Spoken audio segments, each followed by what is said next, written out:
Hi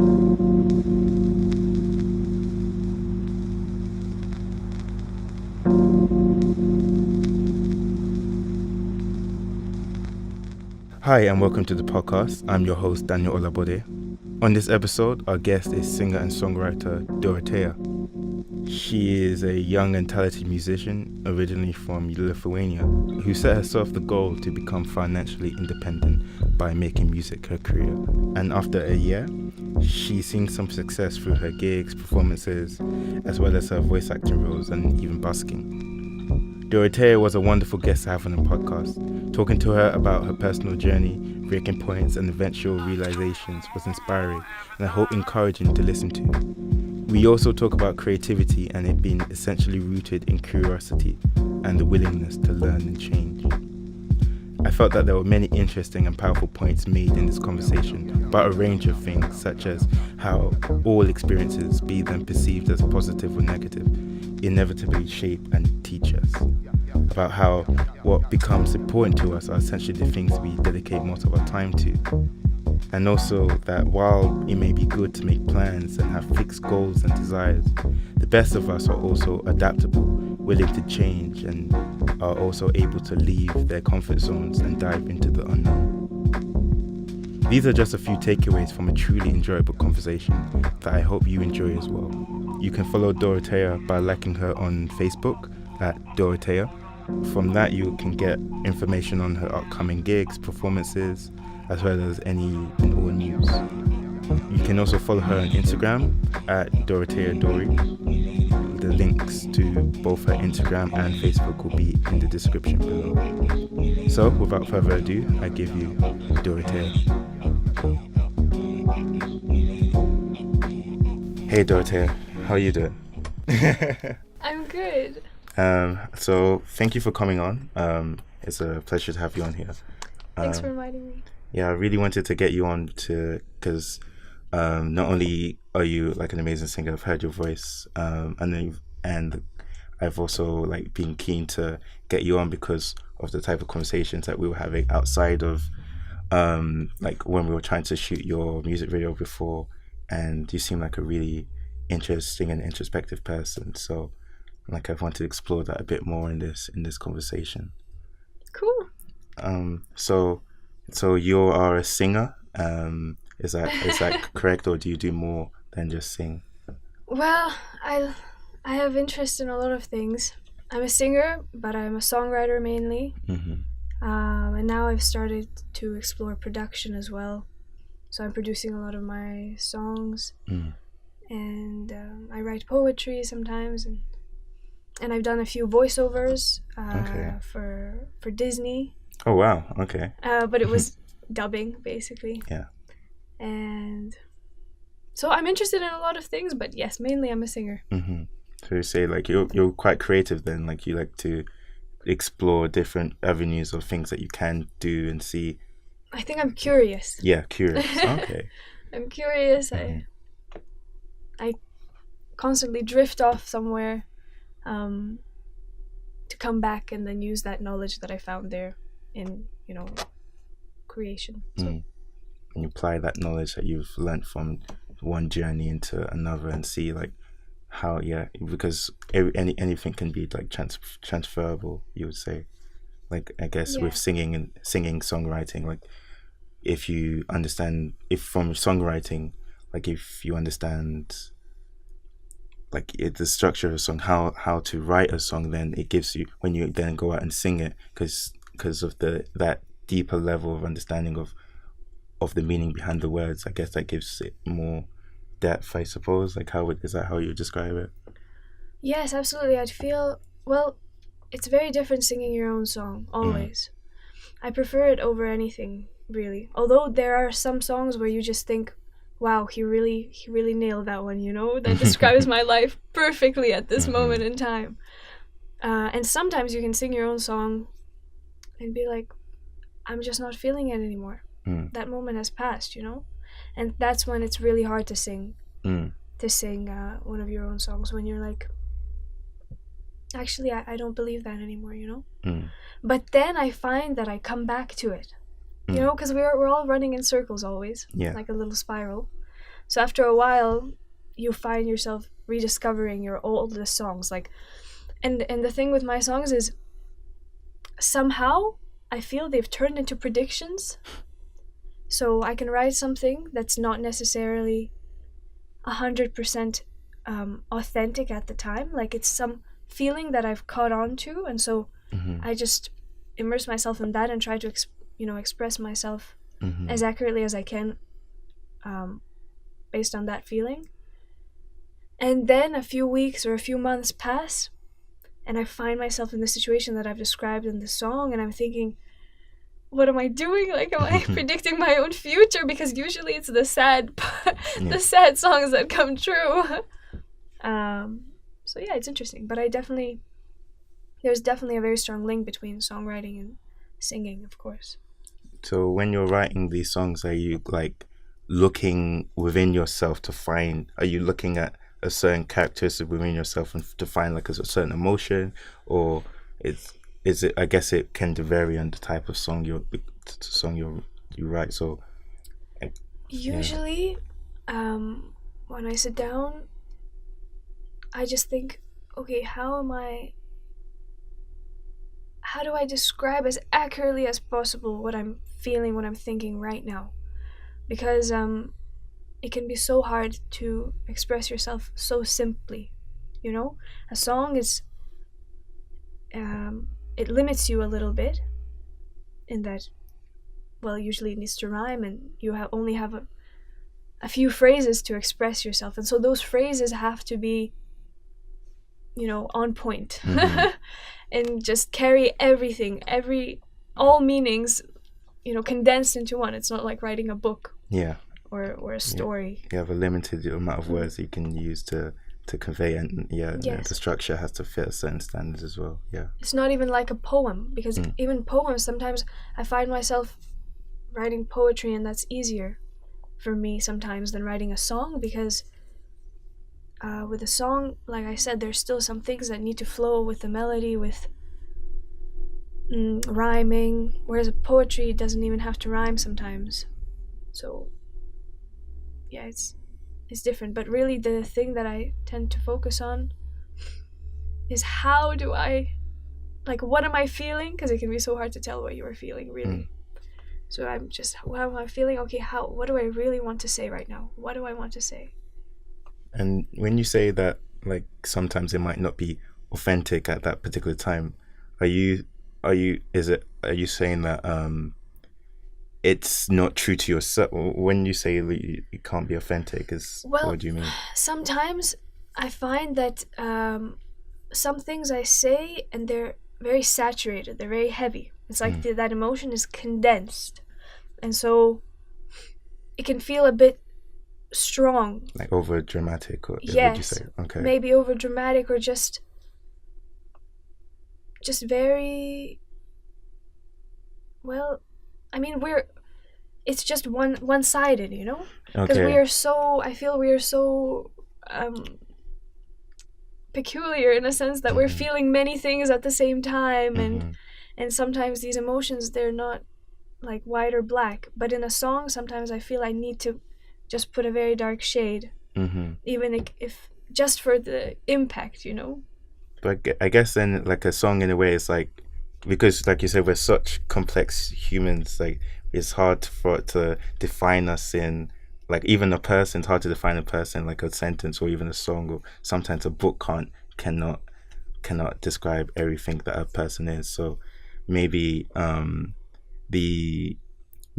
I find that in songs, it's like, instead of it showing the entire person as a whole, it like magnifies one particular aspect. So it's like you're just honing onto that aspect, and then just showing the aspect is, and in a way it's not really disregarding the other parts of that person or that feeling or the situation, but it's just putting this particular aspect in the limelight. How do you say to that? Yes, well, I'd say that really the most ingenious songs, they are able to capture this roundness, this complexity of the human condition, and that's that's really, when you reach that, I think that's mastery of songwriting, because that's why I feel I still haven't learned to color sometimes with as many shades at the same time as, for example, because in a lot of pop music today, it is very like white or black, very very dense shades, whereas of course not all of it. You can still find artists that are able to mix things in, like Sia. I feel she's able to kind of say things not literally, and it can be both happy and sad at the same time. But for me, biggest inspirations are like Pink Floyd, because they're neither white nor black. They're exactly in this strange center. Well, at the moment I feel, and at the moment I'm also latching on to instrumental music, because really music in itself is able to express a lot more sometimes than lyrics. You know, there's only so much you can communicate through words, and we still haven't mastered the art of language, I guess. Yeah, I have more phases in my music listening experiences where I would listen to songs, but I would have a huge collection of just instrumentals, because like you said, like I agree with you when you say like sometimes with songs, with the lyrics, it forces you down a particular way of thinking, because of experiencing the song, because obviously with the lyrics that's what the artist wants you to feel or think about, or but with instrumentals, and there's something about just it gives the listener or myself like a wider canvas to to play and think and imagine in, because whenever I'm thinking, listen to music, I love to like imagine things and think about like just play around in my head and with thoughts and ideas, whether it's just like stories or like imagery or whatnot. But with instrumentals, I'm able to. It gives me the space to do that, which I find is pretty cool. So you say you produce music as well. So you I'm kind starting of to. I'm really getting into it, because I before I would compose pieces for instruments, so for like the cello and piano, or like a string quartet. And now I find that there's so many more possibilities within like audio interfaces and workstations, and we have access to all these instruments now just under our fingertips. So I know that world has really intrigued me, and I'm just doing my best to see what I can create with the tools that we have now, because it's only been a few years. We haven't been able to use this machinery for very long. So we're at the infancy of technology. Soon, like I always imagine, like in a few years we could have like some Minority Report type situation where you have people playing music, like have like these hologram interfaces where people literally like you how you see like in the Daft Punk video, that would be how people are creating music. Like go to a lab, have their lab coats on, maybe not like that, but just moving their hands and just creating these waves. Because I remember I went to this this tech conference, I think it was called the Bet Show, and Imogen Heap was there, and she had these gloves. I completely forgot the name of them, but essentially when she was on stage, she was able to like produce music on the go with these gloves, and she would she would like record herself on the go, just making these movements, and then literally just moving her hands and then creating sounds, adding drums, and adding some echo and reverb, so cool. And stuff. And this was live on stage. There was some. It was still in the prototype stage, but it was like just to show how the concept can go. And that's just now. So imagine in the future where people just go to their studio and say, I have a thought of a song, let me just... Exactly. I think it's just going to be connected to the brain, and you're like, okay, I hear, because often this happens, like you hear a sound, then you have to go through all of those sounds looking for that sound. Like, hey man, where is this sound? Where is this sound? And sometimes you find it and you're like, yes, or it's even better than what you imagine. But a lot of the time you can't find that sound. So really, maybe in the future they'll design something that just creates what you need. But do you think but do you think it then will be quite important, because you play the piano, you play the cello, whatever? No, I don't play the cello. Oh, okay, sorry. What other instruments do you play? Well, I just play the piano. Well, and I play my little synthesizer. Oh, nice. Which is like a piano.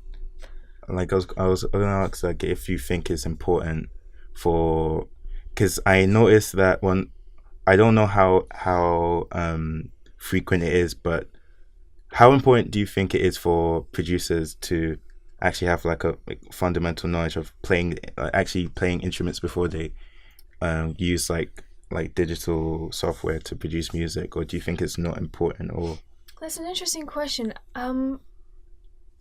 A lot of controversies exist around this question, and from personal experience I feel that no matter what classical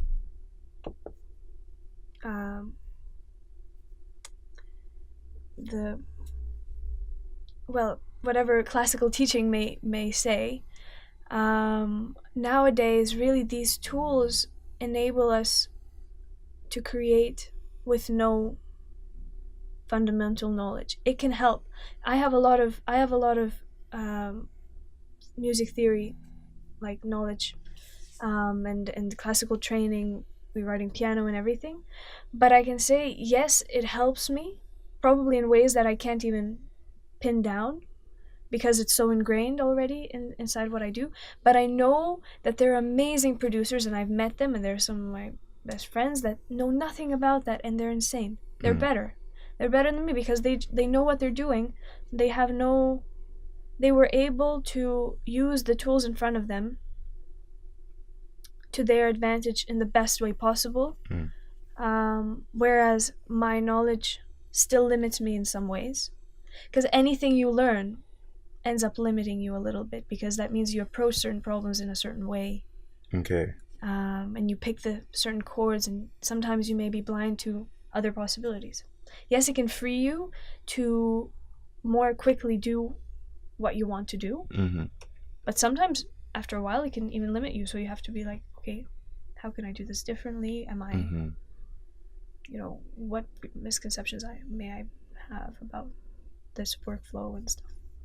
So anyway, it's like it's important. Yeah, it's good if you are classically trained or whatever, if it's in music or whatever it may be. Like if you have that knowledge, it's good because you have that discipline. You've studied in that specific discipline, but it would be important to say, okay, this is what I've been taught to do, and let's see. I feel like a creative person, or if a curious person can say, this is how I've been taught, let's see how I can break the rules as well. Whereas with someone who isn't classically trained in music, it's like they don't have rules to break. They're freely just, how does this work? How does this happen? So regardless of if you're classically trained, I feel then it's good that you have that discipline, but also see how if you want to experiment, then like see how to break the rules as well, because then that could create some interesting stuff. I don't know. Absolutely. Hearing you speak, I thought I understood that really classical training, yes, it helps a lot. It helps a lot because it means you know what you're doing. You know what you're doing, and you know what mistakes to avoid, and you're more able to understand what is sounding wrong. Because sometimes you can play something, and I've seen also some of my friends struggle with that they play something and they're like, something just doesn't sound right. And I can be like, I know what sounds wrong, and I'll fix it. Whereas they can be like, I don't know.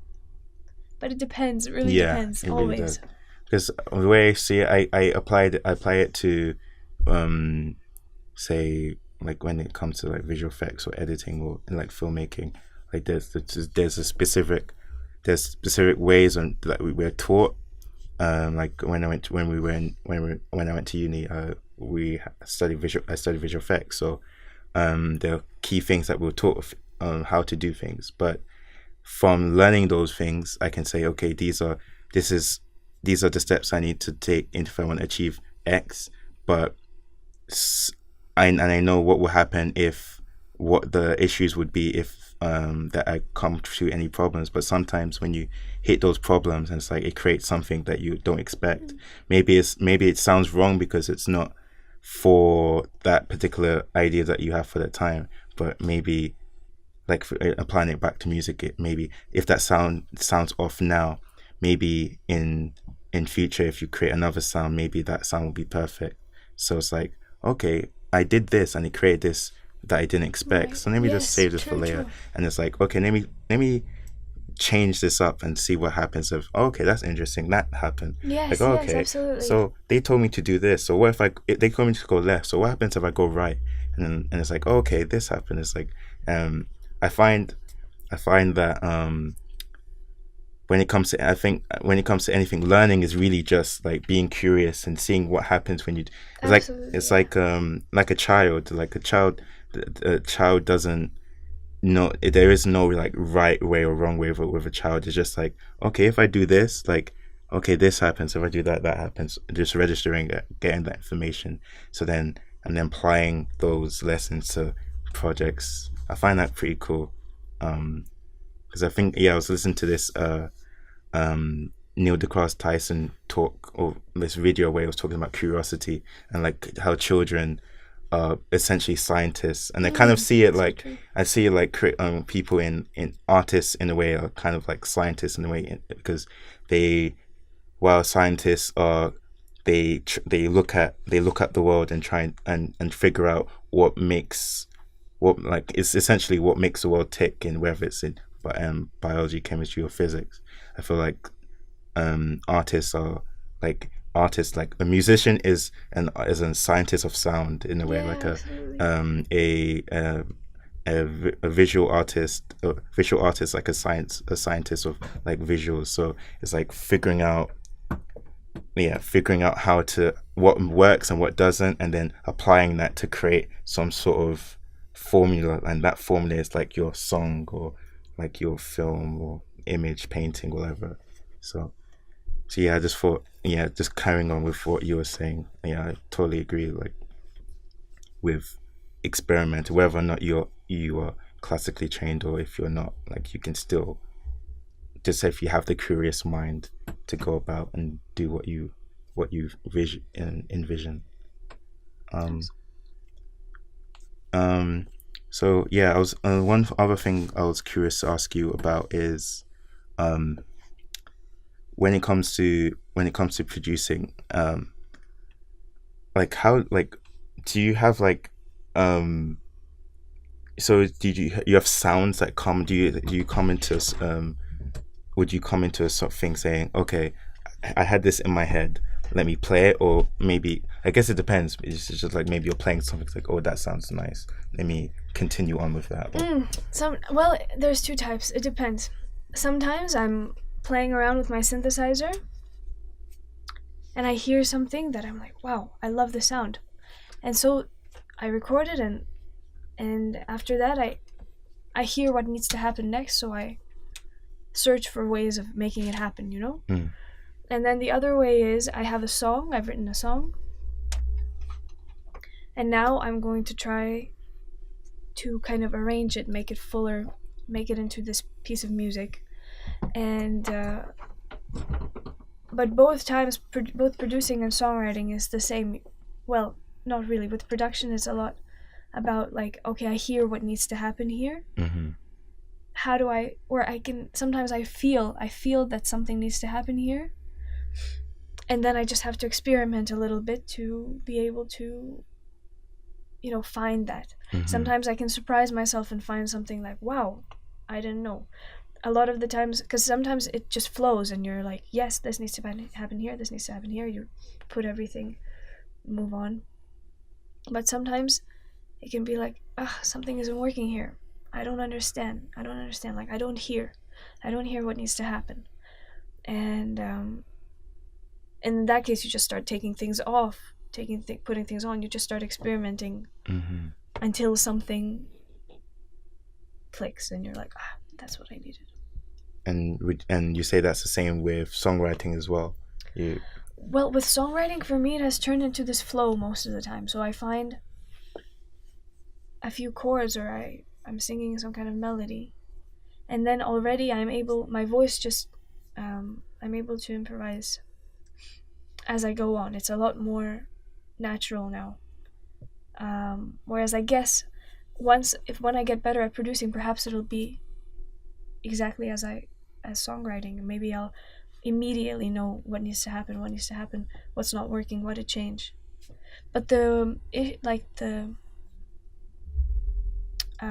trouble with that can be that you end up falling into the same patterns. Like with songwriting, in the beginning, I was so chaotic.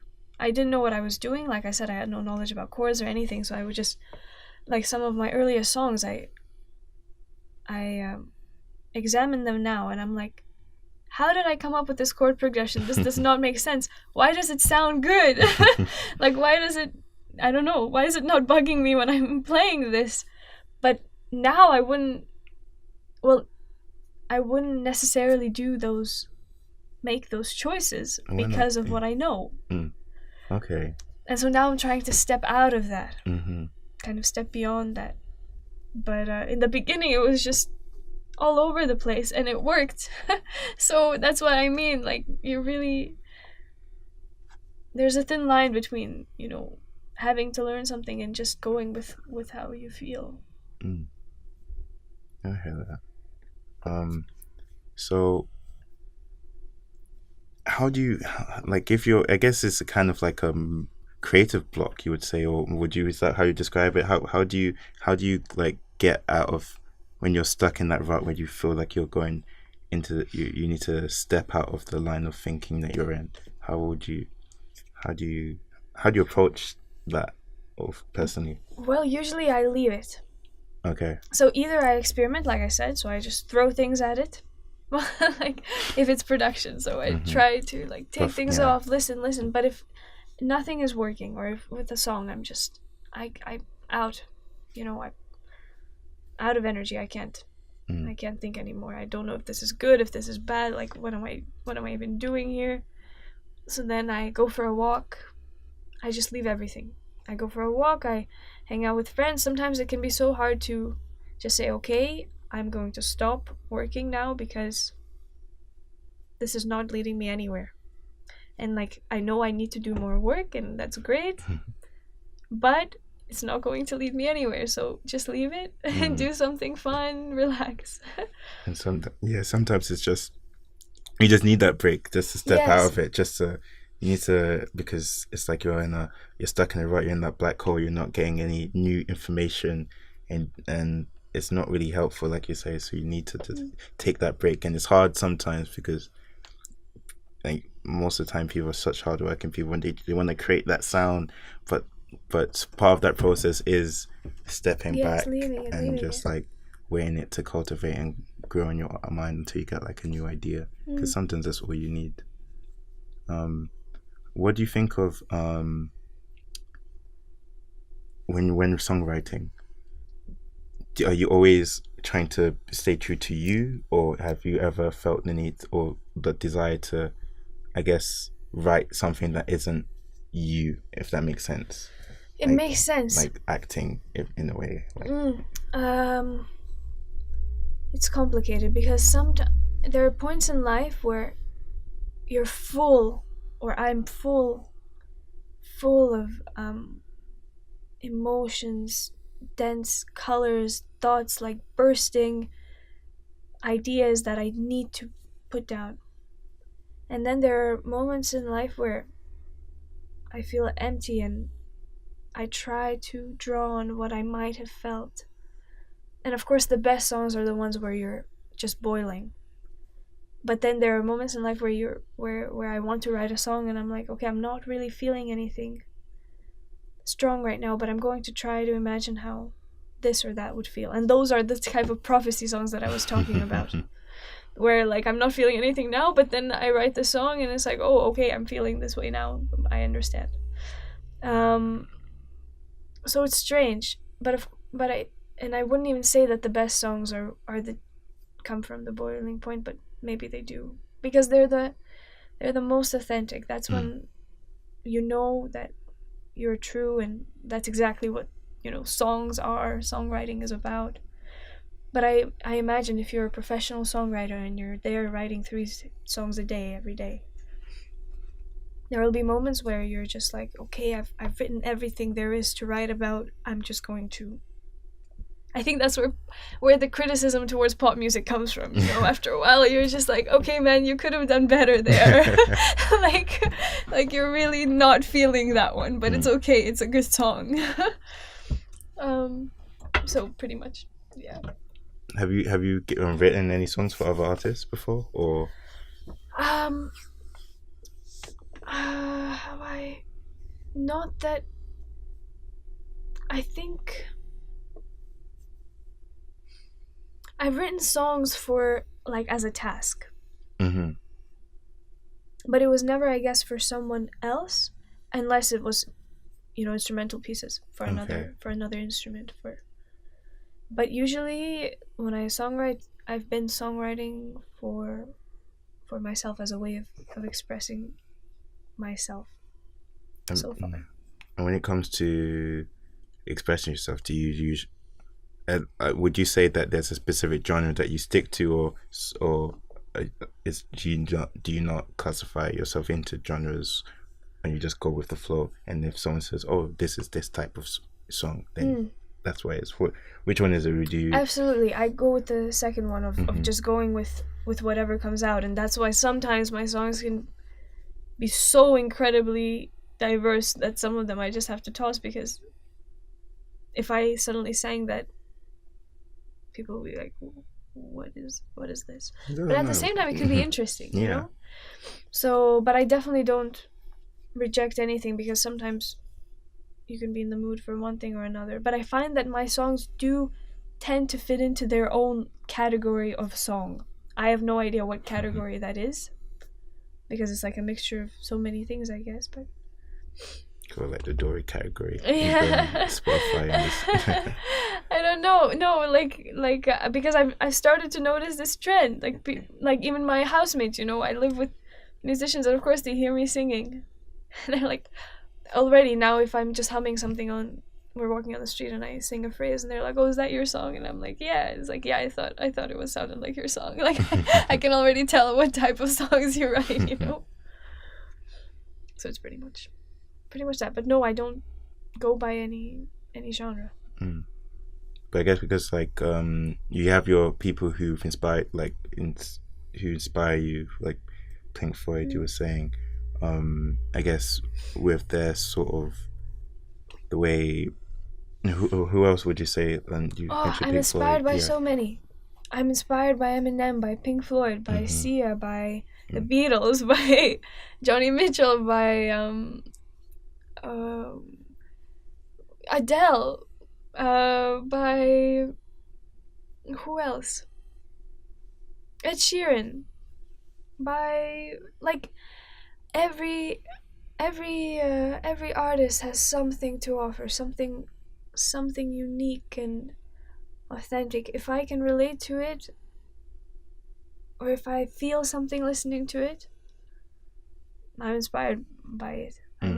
That's why I feel I've been changing genres so much, or just incorporating so many different things. 9 Inch Nails, like metal, everything can be, it's beautiful because it's so different. Soon you'll be dropping a grime trap. Maybe who knows? Yes, 21 Pilots. I was on rapping or something. I even wrote a rap. not good. Not a good rap, but I'm getting there. Yeah. You know? Anyway.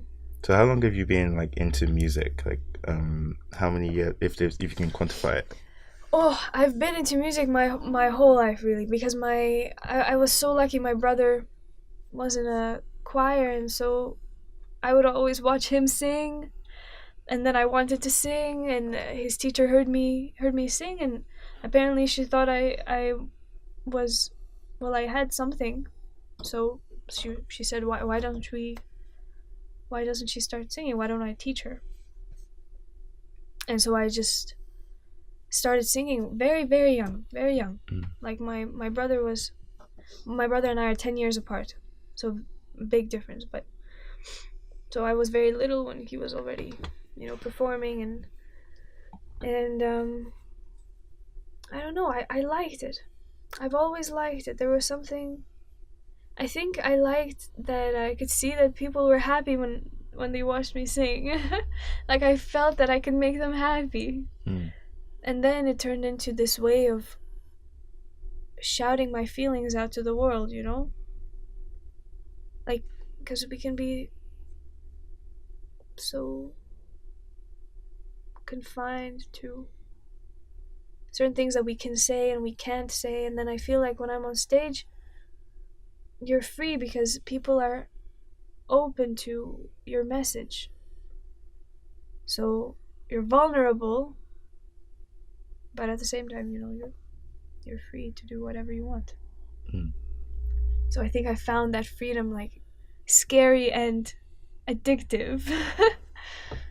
But yeah, I've been in my whole life. I've been somewhere in music, doing something to do with music. And like, does your brother also play instruments, or is that how you got like the piano as well? He used to play piano, but my brother gave music up after a while. Oh, okay. I assumed he was still playing for some reason. No, well, I think he still wants to. He still likes it, and sometimes he still comes on and tries playing something, and then asks me. Usually now he asks me to play something for him. I guess because it's as you get older, it's like, would you say it's quite difficult to maintain like music as your primary I guess career or something like that? Well, it depends, because for example, I think it depends on the personality, because my brother kind of drifted away from it, whereas my cousin, she's a dentist, or well, now I think she's going to be a dentist. She was studying, and she can play piano incredibly. She can play piano really better than me. And she says every day, like, she still comes to the piano to practice because it's a big part of her. So it depends, it depends what is important to you. Everyone is different. We even say your cousin, like she plays the piano, but her main thing is being a dentist. So but I know that you busk a lot. Yeah. So that's pretty cool. And you busk almost like every day. Oh, not anymore. Well, no, I've only had a few weeks, maybe one or 2 weeks where I bust every day. And that just, it gets too much after a while, really, because it's so intense. You're out there, rain or sunshine or snow or wind, and you're playing. And sometimes it's amazing. People are stopping, and you never know who you're going to meet. I've met people from all over the world. I've been given flowers. I've been passed notes. I've made friends across the continent, the planet. Like I've been invited to their house. Like I'm going to Brazil, and sometimes you're invisible. You're playing there, and it's like you're no one. Nobody even looks at you, and you can be singing as you always do. You're singing your heart out. You're being true. You feel that your performance is no different from any other day. Of course, there are days when you're just singing and thinking like, I have no energy, but I this is music, I need to keep doing this, you know. But yeah, it's a huge contrast. And sometimes, of course, you get, as we call them, these invisible men being visible. So you're visible to them, and they come to you. So who are, by invisible men, I mean like beggars and drunk people who everyone avoids. Mm-hmm. And so you are the only person who cannot escape from seeing them. And so they come to you, and they can be quite intimidating. But the key to them, I really learned a lot. I learned so much through busking. So I learned to deal with them. I learned to show I never stop singing. I'm still singing. And I look at them and I tell them, I see you, but please, you're making me uncomfortable. I see you, but please, can you let me do my thing and just stand a little further? So Because they come very close. Okay. They can come so close to you, and you're just like, okay, what do I do? What do you feel that is? Is it the music or is it just you? Yes, I feel that they feel some kind of connection with. A bit weird. No, they feel drawn to the music, of course, and sometimes they even go out and they try to be nice. A lot of the time they're super nice. They see you as a friend, and they're like, hey, and they start demanding other people to give money to you. Oh, wow. They're like, why aren't you giving money to her? And sometimes I'm like, please, like they're not obliged to do anything. I'm like, just keep calm. So sometimes they will be on your side, and you just have to find a way to show them that, hey, like, thank you for doing this for me, but please, like, you need to take it more calmly and be a little less, strong, sharp with them. But yeah, I learned a lot about like not fearing, not pretending that this person is not there, and really understanding that they are like you. They just want to be seen. So if you show them, they will remember who they are, how, and they will know that, hey, like, what am I doing here? It's cool because like when it's just hearing that, it's like seeing that the music. Because I was going to ask you about what makes you go out and busk despite sometimes being in whether it's harsh conditions or maybe sometimes you feel like you're just invisible. Or what is that thing that drives you to go out and still busk no matter what the condition? But I feel like, as well as one of the things could be that emotional connection you get to those people and the way it transforms their lives. But maybe you can... Yes, good question. I just feel like it's such an intense experience, and really I think I'm drawn to this mystery of what is going to happen today. Because I know I love singing. It's a way for me to express, whatever you are going through in life. This is your chance to go out in the street and shout it out to the people. And you'll always find someone is feeling the same way. And so suddenly you form this connection. And this connection is really what is worth living life for, like waking up in the morning. That thing of like, hey, I go out there today and someone is going to hear me, and we're going to look at each other and know that we're going through the same thing. And you never know what's gonna happen. Like, I've learned it already, like especially on those days where no one is reacting to you and I'm playing and I'm thinking like, okay, this is not going well, but if I keep doing this is life testing me. If I keep going, something important is going to happen. Like, someone important is going to come into my life. every time. That happens. So you have to, because I've learned this is one of the things in life. If you are struggling and nothing is going right, you have to know that right around the corner is your big break. Or at least is the break to take you on further. So you have to keep going. So yeah, it's like giving yourself that positive reinforcement, that if it's like the power of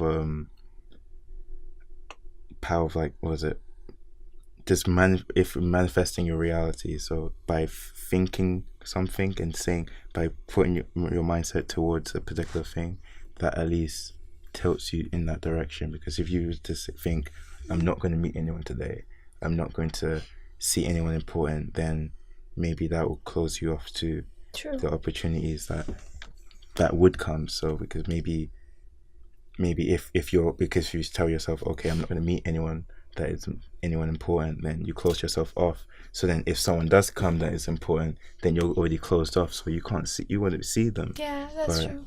But being open, like you said, being open to, yes, I'm gonna, whether it is meeting that important person or just like having something positive happen around the corner, as you said, being able to, having that mindset to seek it allows you to find it. So absolutely. I also I think everyone is an artist. Everyone does so many things. So of course one of the things I do is paint as well. And one of the things I've painted on my wall is a problem is an opportunity in disguise. And that is always true. So if you encounter a problem, you have to know this is an opportunity. Now try to see what that opportunity is. And I think that's what you were saying, that really, like, either you can close yourself off and say, okay, this is a problem, like, whatever, it's just ruining my life. Or you can say, what is this trying to tell me? What can I do? I think there's always something. Yeah, it's because what can I make of it? That's the key thing. It's like there's always, you can always gain something. There's always something to gain from every experience, even negative experiences, because even negative experiences shape you in some way. Yes, absolutely. Was it you in order to get a diamond, it needs to be pressured, it needs to be experienced like immense pressure, and then from there that's the only time you can get like a diamond. So you have to go through that hardship and pain, and then from then you can see the beauty. But in reality, the analogy still applies, because people who go through hard times or difficult times or negative times, by having it's maybe easier said than done, but once those periods are over, you can come out of it and look back, and because of the fact that you've just come out of that difficult situation, you've grown, because you've learned something that most people haven't experienced, and those lessons can be very vital for future, whether it gives you more strength or more vigor or more confidence, or even just more knowledge that most people wouldn't have. Like, I guess again it depends on, or so even most experiences, like I have a friend who was telling me about how like some like whoever there's family issues, or having an abusive family, like sometimes these situations can be really, really traumatic and really, really tense and hard. But she was saying as well, but coming out of it and coming out of like a really depressed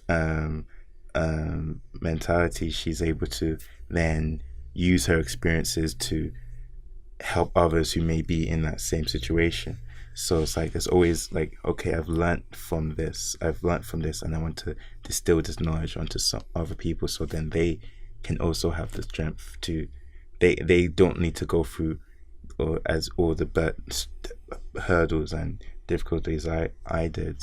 It's like there's always something positive to give from all experiences, regardless of how negative that they may be, I guess. Yes, absolutely, and it gives you a way to relate because everybody goes through hardships, of every kind, and those hardships, they seem to mold you in similar ways. Interestingly, different hardships can mold you in similar ways so that you can relate to someone else who might be going through a different struggle. And another thing really that I found, yes, out of that struggle, then you emerge a different person. You see a different perspective. It's like throwing yourself into some situation that is so uncomfortable where you lose everything. Like moving to another country, I had to move. From So you lose Lithuania. Yeah. So I left my friends, I left my family, I left my home, I left everything I had. And so what happens when you do that? Well, you question everything. You question everything about who you are, what is important to you, why you do the things you do, why don't you do other things, why do you believe certain things are bad, like drugs, what are you even doing, what is important to you? And so it's this chaos, and you start changing because you start adapting new behaviors from people who you've never encountered before, because we have fallen into certain behaviors based on the people who surround us, our family, our friends, our school, our culture. So when you enter a new culture, you begin adapting new behaviors, and often you find yourself lost because you see that different societies, different cultures value different things sometimes, and now you don't know which ones you value anymore. And so you have to lose yourself in order to find once again what is truly authentic to you. It's like when I was clearing out my room, because I moved, as you know, today to another room, and so I was cleaning my old room for the new girl who's moving in, and I had to turn everything upside down because the room is quite small and my bed is like a double bed, so it takes up almost the entire room. And in order to vacuum everything underneath that double bed, because I have like pianos underneath there and loads of equipment, so I had to take everything out, turn over the bed, and so my room was chaos, really the definition of chaos. Everything was not in the right place. And what did that allow me to see? That allowed me to see the opportunities of arranging this room differently.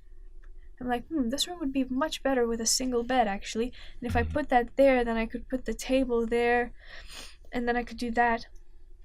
But because everything was kind of in order, I kind of accepted that as the order. Okay, I see. And so I couldn't even see that there was another way of building this. And I think that's like the thing with classic, with training yourself, with learning. Yes, it gives you a good way of life. Everything is as you have been, born into. So you know how to live. But then you are very fragile as well, because if something happens where everything is turned upside down, then if you have been living in this closed mindset your entire life, you can find yourself completely lost. And that's really either you break or you grow.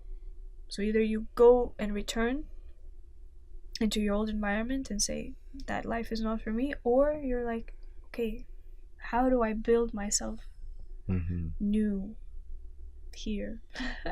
And would you say you're the former or the latter, or maybe you're still in that process? I had a few breaking points. One breaking point was exactly a year ago. When I came back, exactly a year ago, I came back from Lithuania. So I had finished my diploma in BIM, and all of my friends left home for the summer because I was going to continue with a degree. But I said, I'm staying in London. I'm not coming back home because I don't want to be living between two worlds. I'm going to stay here, and my challenge for the summer is become a professional musician. So start having gigs and start earning my living out of music being financially independent from being a musician. And if I can do that, or acting, I also did some acting. And if I can do that, then I probably won't even continue with a degree, because really being a musician, you don't need a degree. You just need to know what you're doing and be good at it, and that's it. And so I came back to Lithuania for just a week of holiday, and then I flew back here. And of course my friends were away. Only one of my friends, River, well, his name is Klaus, but he goes by the name River. He's also a singer-songwriter producer. We moved into the same flat, and so we flew back, and on the day that he flew back and I flew back, we were both kind of on the same boat. Well, he had forgotten his laptop on the plane, and he had forgotten his keys at home in Germany, his keys of the London flat in Germany, and he had forgotten his phone somewhere. Basically, he came here like in a bad state. Yeah. And we were both like, what are we doing here? You know? It was for both of us, it was half a year, well, like a school year of being in London. And we still hadn't built a home here, in a sense of, we were still outsiders. Our family was still there, our home was still there. We didn't have anyone we could rely on. And so we went out to the park, and we were both like, I don't know what I'm doing here. We should just go home. You know, like, why would we leave our family behind? Why would we leave our friends? Why would we leave all the comfort that we had there? Like, what are we trading it for? And so, but before that point, before we went out to the park, I had called my mom and I said, Mom, I've decided I'm moving back to Lithuania. I'm gonna study music in Lithuania, and I'm coming back. And she said, you're making a mistake. This was the only time in my life that I remember my mom ever saying no. Because later in the year, there was a second time where she said they were making a mistake. That's my second breaking point. So my first breaking point, she said, you're making a mistake. And I imagine it was so hard for her to say this, because she's telling her child to not come home. She said, you are not. London is where you need to be. You are scared. Your father and I had to go through a lot of hard times to get to where we are. It's time for you to build your own life. And so that hurt very much, because suddenly I understood that, hey, this is my parents' home now. And bear in mind, I was 18. I had just turned 18, which is okay, exactly. That's the age that you're an adult, right? Technically, so I just turned an adult. I just became an adult. And I had left home at 17. So I left before I was an adult. So now I'm this adult in London. My mom is telling me, you're not coming back home because that's not the right decision for you. You have to build your own life, build your own home. That's when I understood, hey, I'm going to have a family of my own. I'm going to have like a husband, like some person who is not part of my family, who I'll have to trust, and he will be my family. Well, it was a lot of big realizations, and it was hard. But so when Klaus came back, River, came back, I was already in this state of mind, like, yes, this is hard, but I'm staying here. And so when and actually the thought of him coming back was soothing me, because I said, okay, at least I'm not alone. But then imagine he comes back and he's like, Dory, I'm moving back to Germany. And I'm like, no, you need to stay here, please, because without you, I'm alone. And he's like, no, I can't. Like, this is too much for me. And I'm like, Klaus, I've been here. Please, please stay with me. We will build this. We will build this together. Because we live in the same flat. And man, we really built our home. We built our home. So he stayed. Yes. Yeah. He stayed. And like I said, one of the hardest moments of my life. But after that point, we rose like a phoenix. I started acting, started getting jobs, started going to open mics and putting on gigs, met Lorenzo, formed a band, became a busker, then dubbed a Disney movie, and basically Which did movie? everything. Just so I can... Moana. Mm-hmm. And everything fell into place. Basically, I did everything that I had set out to do. And now Klaus has as well. We're both living from music. And really, we've come so far in just 1 year. I think today is the day that I returned. Oh, wow.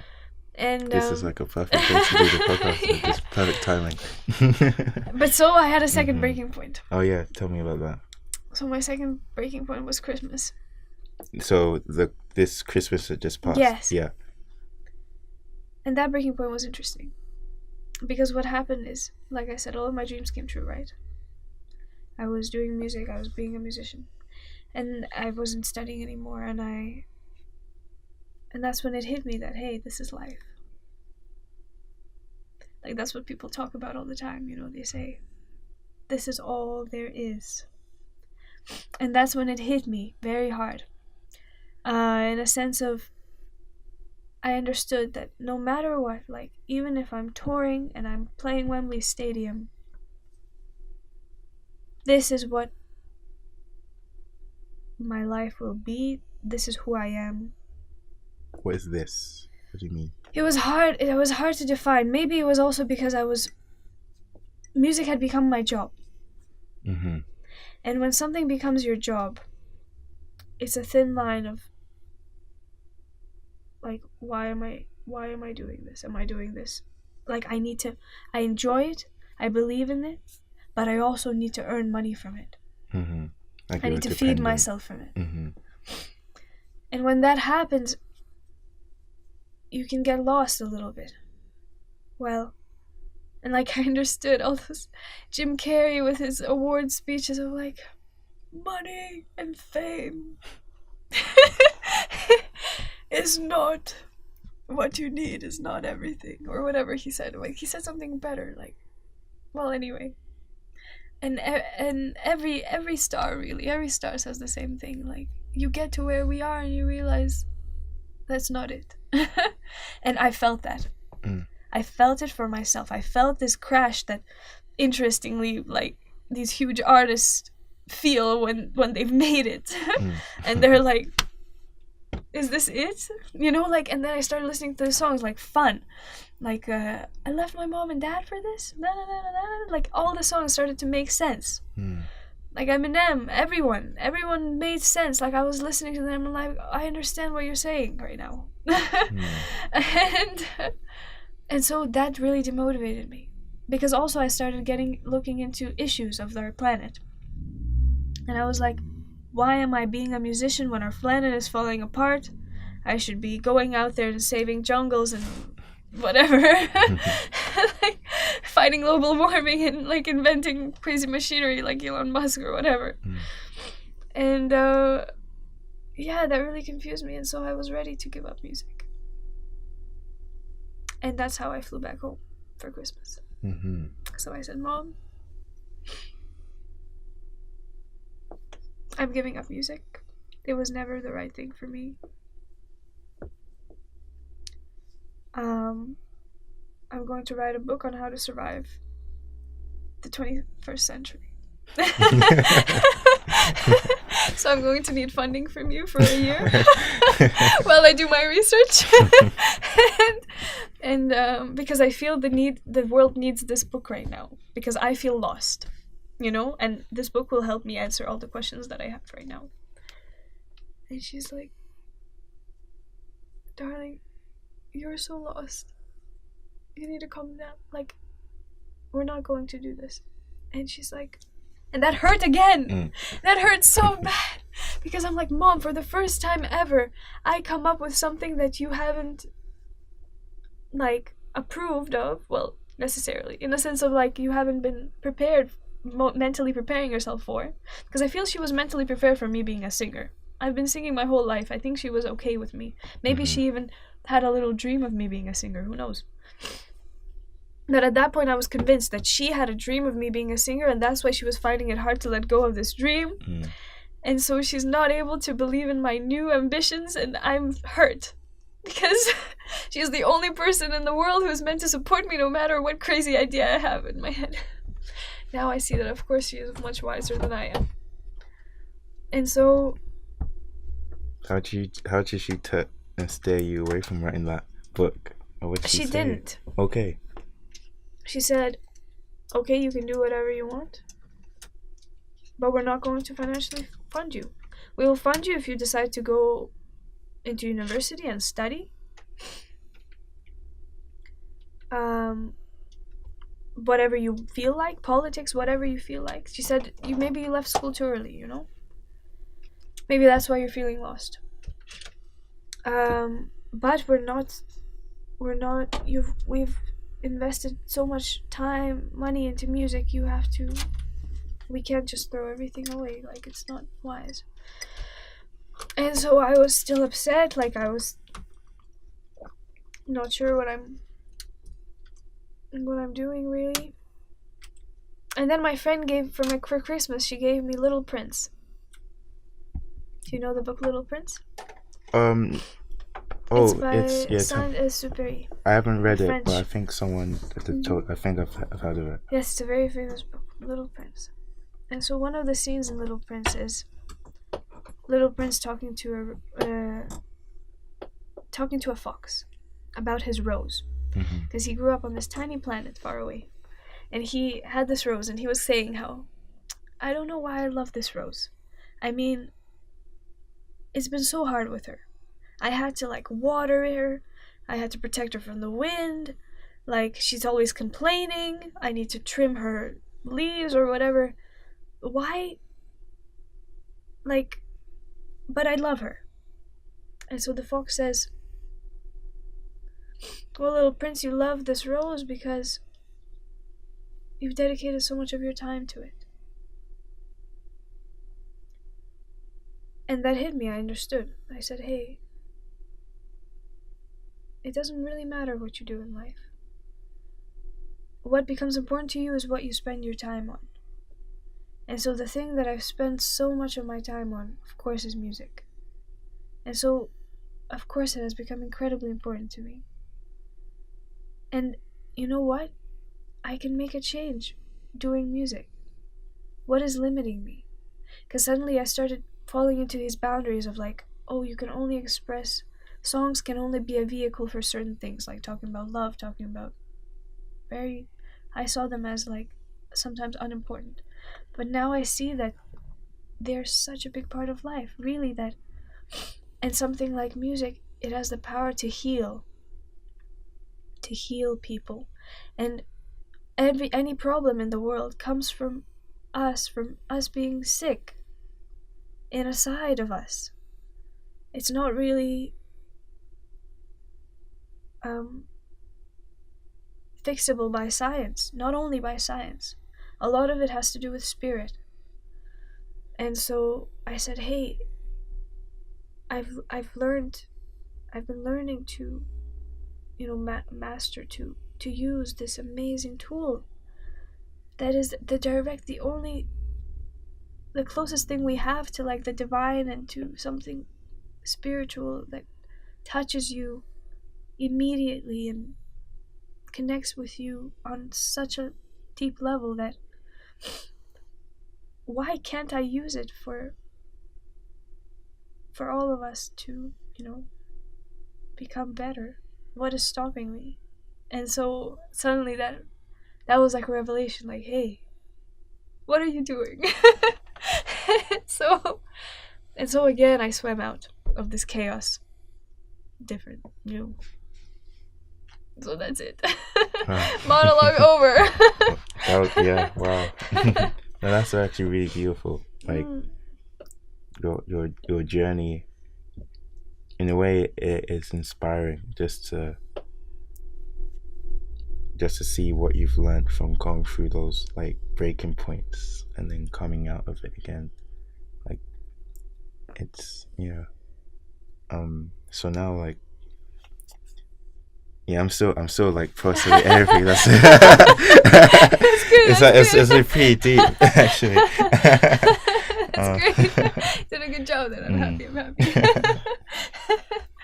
So now I guess that's the catalyst for what you want to do now, to use music to, I guess I hate when people say it's pretentious, but I understand what you mean by like using music to change the world, like using music to inspire people and do good.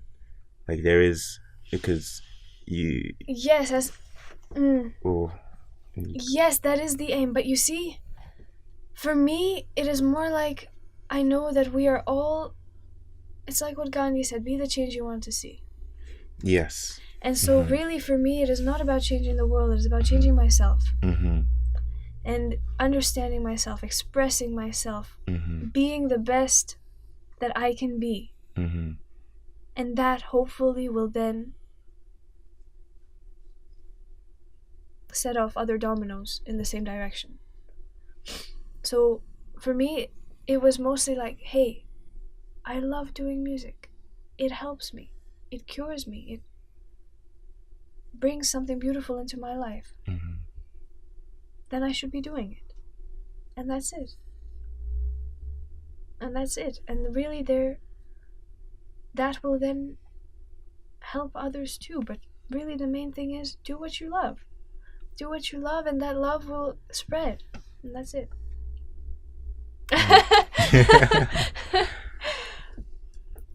Yeah, it's like this. It's like I and the way I'm envision it is, I love that quote, like be the change that you want to see in the world, because you can't really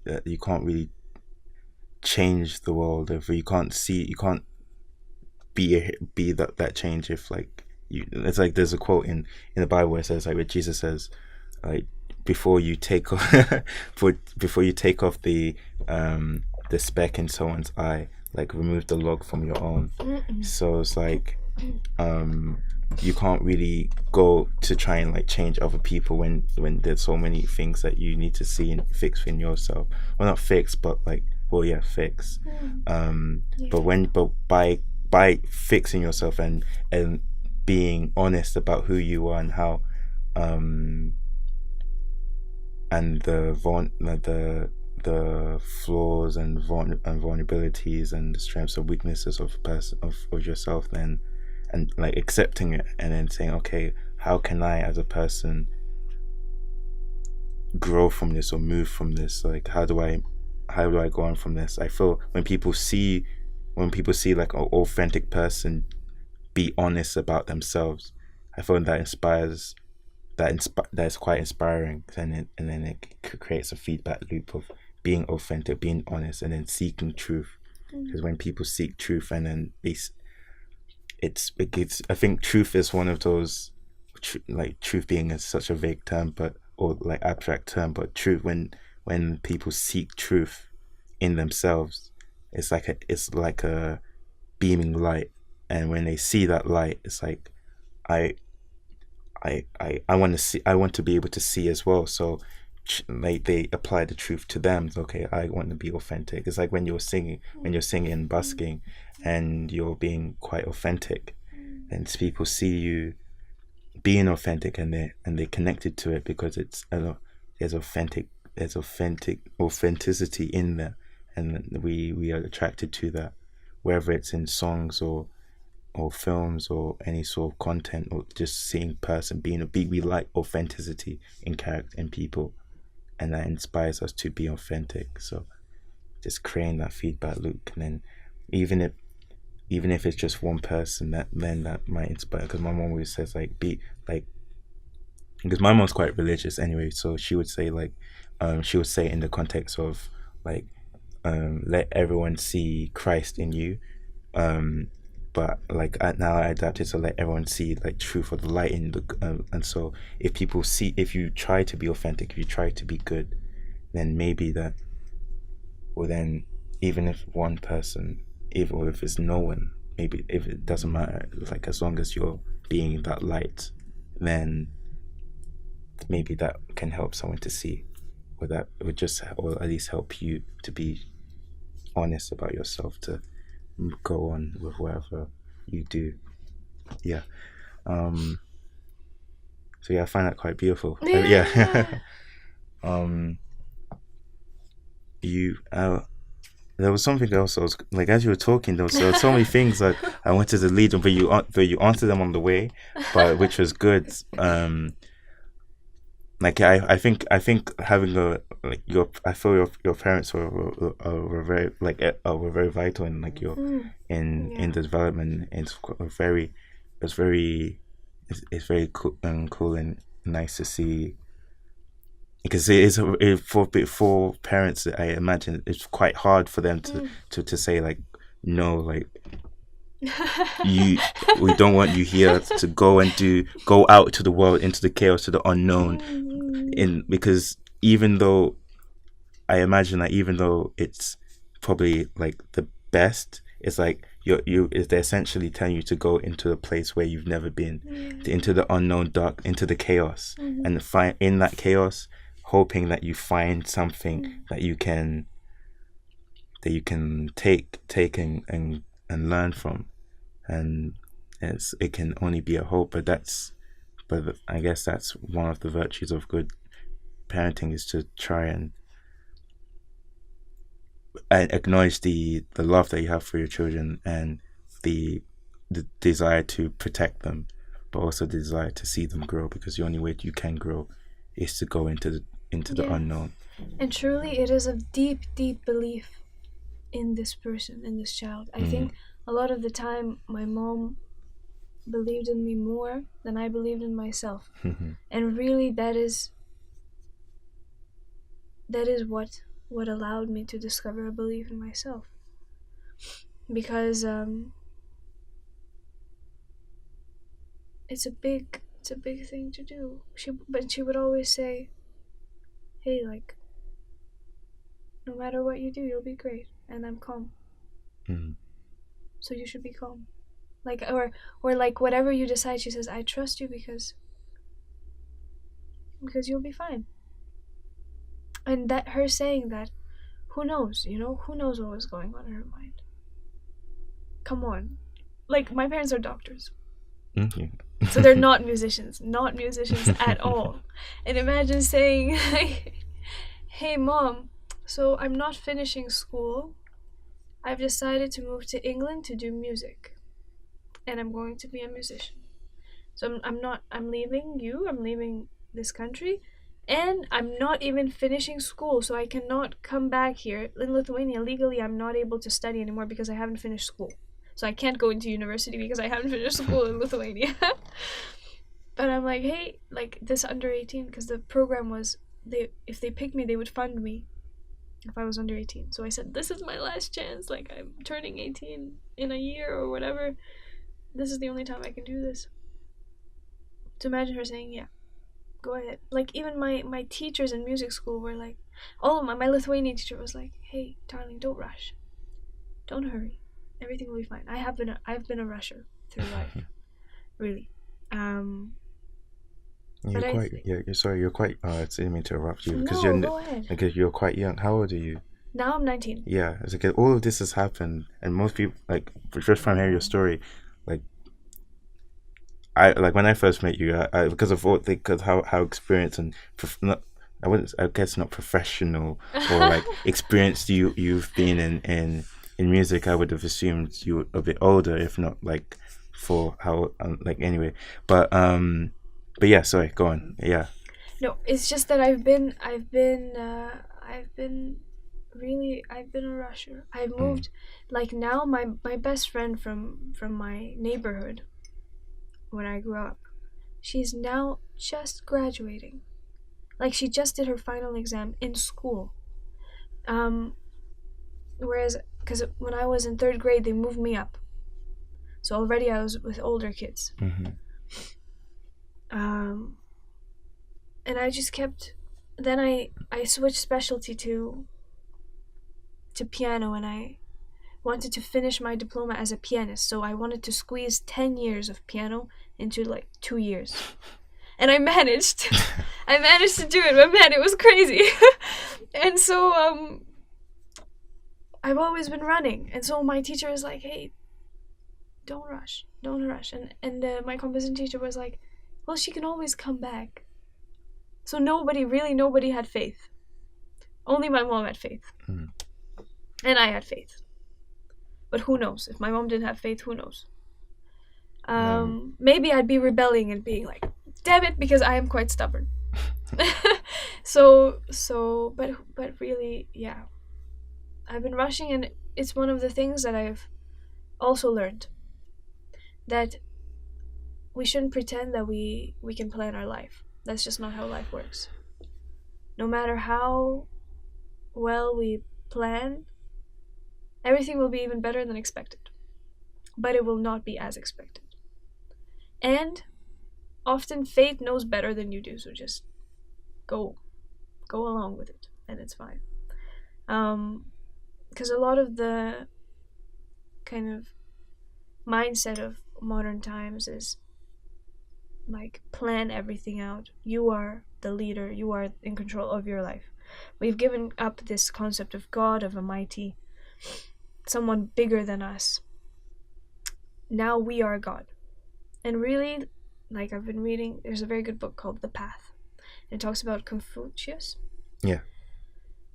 And his teachings of hey, which are completely the opposite of what we're learning now.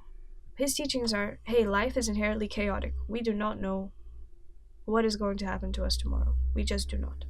So the key is to build yourself up, to mold yourself so well that you are able to adapt and present your best self in any situation. Find the best way for you to act in any situation, no matter what happens. Reset your mind so that you are able to continue. Mm-hmm. And really, I find this the most helpful thing I've ever read. Well, maybe the most helpful thing I've ever read. When suddenly someone finally said, hey, sure, you can make dreams. Make dreams. Why not? But don't pretend like you know what's going to happen to you tomorrow. Mm-hmm. Because you do not. And that's not a bad thing. Yes, it can be scary. That's why people pray, you know. Please, I pray, so that my own understanding becomes true. But really, you do not know. You do not know what is best for you. So just allow. Go with it. Yeah. Be adaptable. Yes. Yeah. Again, I drifted off a little. No, that's cool. Like we like that's what we do. Preaching. Like I do like the idea of because like in like this, the universe is inherently very chaotic, and our attempts to order it, to try and order the chaos, we as feeble beings that don't really understand what is going on, we can, like you said, we can try and we can plan, we can say, I want this to happen, we can dream, but I feel, yeah, it's true, like we in order to really be, I think difficulty, sadness and anger happens when you believe you can try and wrestle with the universe and say, I'm going to make this happen. Mm-hmm. So then when your desires don't come as perfectly as you desire them to happen, it's like, why is it the frustration happens? Because you think that you're God, like, oh, not you personally, but like the person can think that you're God, like, oh, I expect this to happen. Why didn't it happen the way I wanted it to happen? This is frustrating. But that's the thing. Like we, as in control as we think we are, we're not in control. But so all we can do is adapt to it and go with the flow. Because if we're too rigid, we can't change because we're stuck in this mindset. So when things come our way which we don't expect, it just hits us and we get knocked over. Yeah. But if we're in the flow of things, then you can be Neo, you can like do Matrix or flow, or do and keep going. Yeah. You can then keep going. Like be like Bruce Lee, be like water. Like water is adaptable. Like it whatever jug that it poured into, it adapts to fit within that situation. Like that's why I like Bruce Lee when he says be like essentially be like water, be adaptable, because you can't be too rigid and orderly in this world, because then you're not willing. If then that means you can't change, and if you can't change, then you can't grow, because all learning is changing the mindset from what you previously had. Because with new, like whether that's with new information or generally it's just new information, but in order to then change, it's accepting that what you knew before is not all there is, and then allowing yourself to take in what you didn't know. So again, going into the unknown and finding out what is there. And so you have to have that desire to accept that there is an unknown in the first place, because if you have an orderly mindset, then what you think you know is all you believe there is. And you're not, and you're like closing yourself off to the unknown, to the things that aren't in your understanding, not that you don't comprehend, and which is foolish, because I think part of the beauty of the world and the universe is there are things that we just don't know. There are things we don't understand. But yeah, we will understand them in time. But even the more we learn about the universe, the less we understand in a way. So, but again, I don't think that's a bad thing. But it just accepting that unknown and still pioneering and going out like a hero. I imagine every single person is like the hero, or we have to be the hero of our own story anyway. And to be able to have that cape in the end of your scene where you like wear your costume and go out, you need to have that courage to because I like the way I see it is making that first step to say, yes, I'm going to do this, and it's hard, but it's one of those things where if we want to grow as people, it's important to try and do it, because if not, then we're just stuck in this cage where we can't change, and therefore change is important. And this is the way we've evolved as humans, is because of our ability to adapt and change. So why stop that? Why limit yourself to the knowledge that you have now? Like, go out there, experience something that you've not experienced before, take in something new, so then you can come back to your place of solitude, and with not being the same person that you were, like you plus this, like every time you go out, you come back with yourself plus another thing. So it's like you're growing. It's like, oh, I went out today, I'm the same person. Well, you can say you're the same person, but you've gained this and you've gained that. Sometimes you may lose something, which is hard, but with that loss, it's that experience that you lost something. So again, that's why life is an adventure in a way. But play the game, go out, do. Yeah, I feel like I'm saying the same thing in different ways, so I'm gonna like end it there. But yeah, like I believe I completely agree with what you were saying. So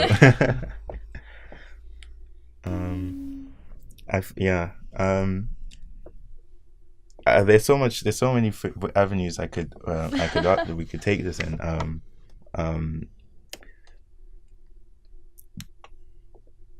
I guess. It's been a while. have ours, by the way. Oh, really? That's why I was laughing. Camera's like overheating. Oh, really? Okay, we should just like we should just. The camera's overheating. I was like, the operation in this one, like, while you guys were talking. Just Oh yeah, it's true. I guess we could just end. We could end it. Wrap it up. here. do another day later. Yeah. Sorry. Maybe if it becomes popular, it'll be to be continued. Because like In 1 year's time. there's a good thing. Like what I've noticed is that like because I listen to like the Joe Rogan podcast a lot. And do you know Joe Rogan by any chance? No. No problem. It's like he's one of my favorite podcasters. But Oh, cool. like his conversations, like when he gets really into it, they stretch on to like most of the time they're 3 hours. Oh, man. And then it was like, oh, there's 3 hours. Like, oh shit. But and I feel like if in the right saying, this could have gone on for 3 hours, but anyway, but yeah, we should. But I thank you very much for coming on. I think this was a really cool conversation. Thank you so much. I think your story is very beautiful. I hope that people listen and gain something from it, like like what you have to say. I think Oh. I'm really keen to see how this turns out, how people react to it, or. But I was thinking like let's continue, but no, like thank you very much. Thank you, Daniel. Is there any way is anything that you want to plug before we close? Like maybe you have like a gig that's coming up, in any few gigs, or where can people follow you if you have an online presence? Well, it would be amazing if they followed me on Facebook, because that's where I post anything that may be coming up. Mm-hmm. And now that I'm participating in this young artist competition, that would be cool if they came along and maybe even messaged me and just said hi. Mm-hmm. You know, I want to hear their thoughts about what I said as well, if anyone actually got to the end of this podcast. Because it's been a while. A lot of rambling. Yeah. But anyway, yeah, that's pretty much it. Thank you so much. No problem. Thank you. Thanks for listening to this episode of the podcast. I hope you found this conversation enjoyable. If you did enjoy this conversation, do support us by liking and subscribing on the platform you're listening on, be it on Soundcloud, iTunes, Podkicker, or your chosen podcasting app. You can share this podcast with your friends, and for the YouTube version of the podcast, you can find the link to our playlist in the description. Do follow us on Facebook at It's Not an Interview, and you'll get updates on all upcoming episodes and places that you can access them on. And you can also share your thoughts or any questions you may have about this episode or any of our previous episodes. Your support is extremely appreciated.